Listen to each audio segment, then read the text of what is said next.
Hey, Super Dave here, coming at you from Progwarts once again. Got another no BS reaction. Boundary expanding time as usual once again. Appreciate you joining me. Thanks for coming along.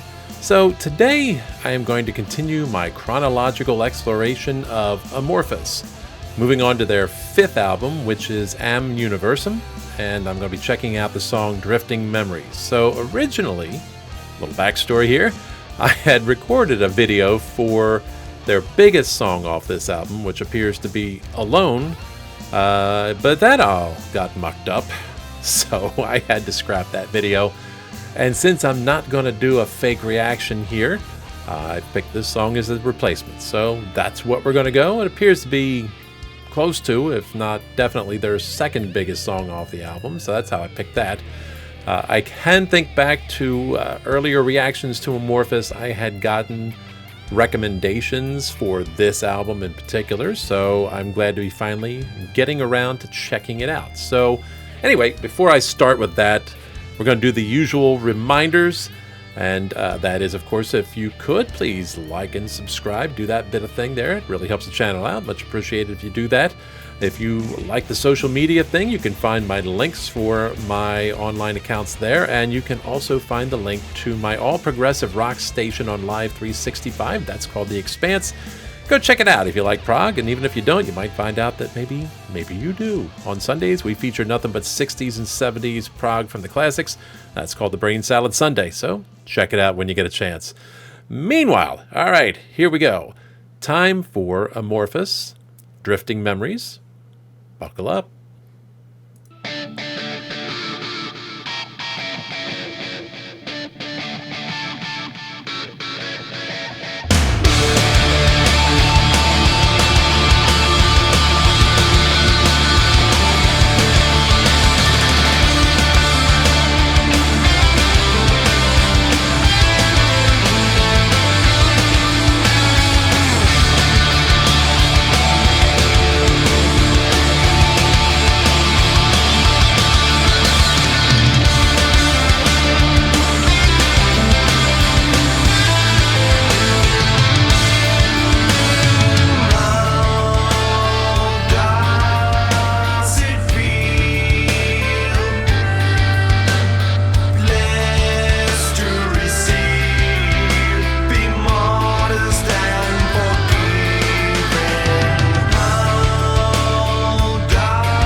Going to pause that right there. I'm trying to figure out what that instrument is I'm hearing in the background.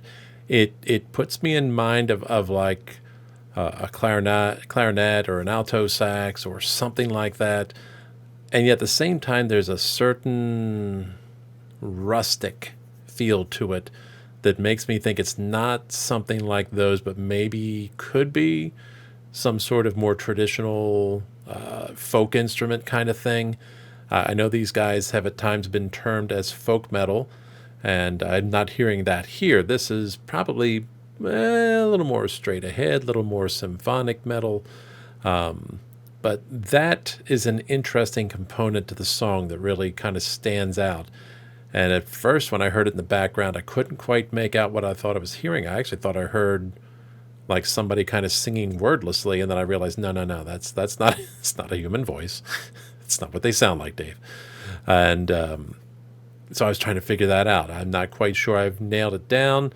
lean more towards a clarinet kind of thing than I do an alto sax. Sometimes I've gotten those mixed up, but I don't know. Very curious at this point in time what I'm hearing there. So as the song itself, it's a very easily accessible song, and these guys tend a little bit more towards that than some of the other things I've listened to. They are somewhat more mainstream, somewhat more straight ahead in their approach to metal. Usually very melodic, most of it that I've heard so far, and definitely has that Scandinavian feel to it in the vocals. Don't ask me to even describe what that means. I can't tell you. I just know when I hear it. I usually am in mind of like Northern European, Scandinavian vocalists. Take that for what it means. Somebody out there might know what I'm talking about. They might hear it the way I do and have some way to describe it. It might have something to do with the way their singing is influenced by the language that they are speaking and the way they pronounce vowels and such. Or I don't know. That's a best guess. I am not a linguist, nor one who studies vocalizations. I'm sure there's a term for that. I don't know it, and I'm not looking it up right now. Thank you very much. Anyway, that's what I'm hearing. But it's a nice tune. It is immediately catchy. I don't know if it's got a massive hook that really ropes you in, but it certainly does not push you away. And it's all very competently played, but it's not off kilter or anything that I would sort of say is overtly progressive in nature that I can tell. Sometimes that stuff can be subtle and I don't pick up on it. But I would say the addition of that wind instrument, the mystery wind instrument, certainly adds that element to it. It's never heard another metal band do it before that I can think of. Doesn't mean it hasn't happened, just means I haven't heard it. So let's continue.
Okay, there you go. Very cool tune.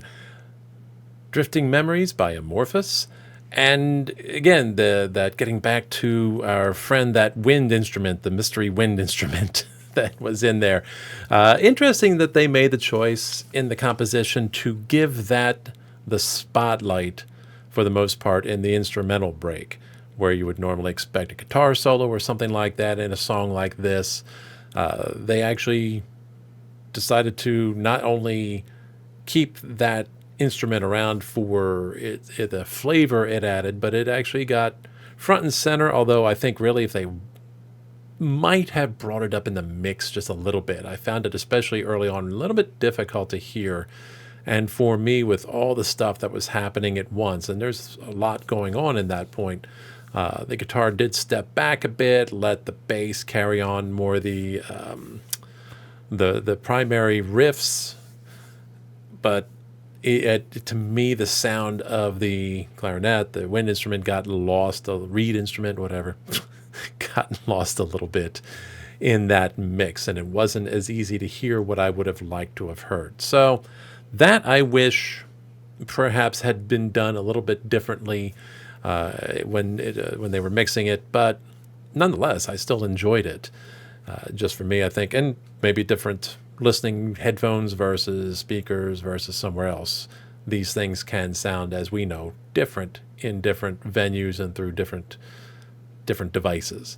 So I enjoyed that. And I like how the verses had the guitar, at least one guitar, doing something that I don't know that I would describe, but it wasn't metal riffs. It wasn't power chords or anything like that.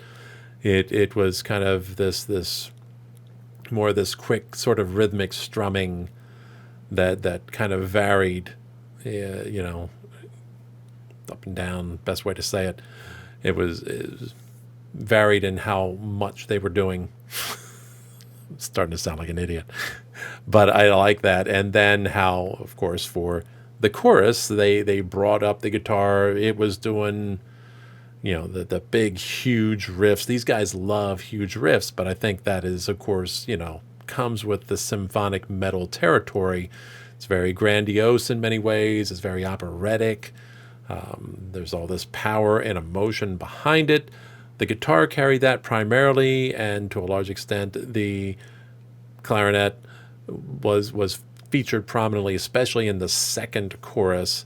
The vocals stayed in a fairly similar range throughout the song. So it's one thing I'd say with this crescendo of emotion instrumentally, I didn't feel that the vocals matched that, which isn't necessarily in and of itself a problem. Would have been cool if they did, but it's cool that they didn't. Just describing what I heard. And so overall, yeah, it's an immediately accessible song. And these guys are generally pretty good at that with huge riffs, the symphonic metal tendencies with the added surprise, so to speak, the added uniqueness of a clarinet or whatever instrument that was thrown in there for the mix, which to me, hey, kudos guys for taking that kind of risk, because it's not something that's necessarily associated typically with your genre, although I'd certainly say in the symphonic metal realm, I think there are more chances taken than you can probably hear with a lot of American metal bands.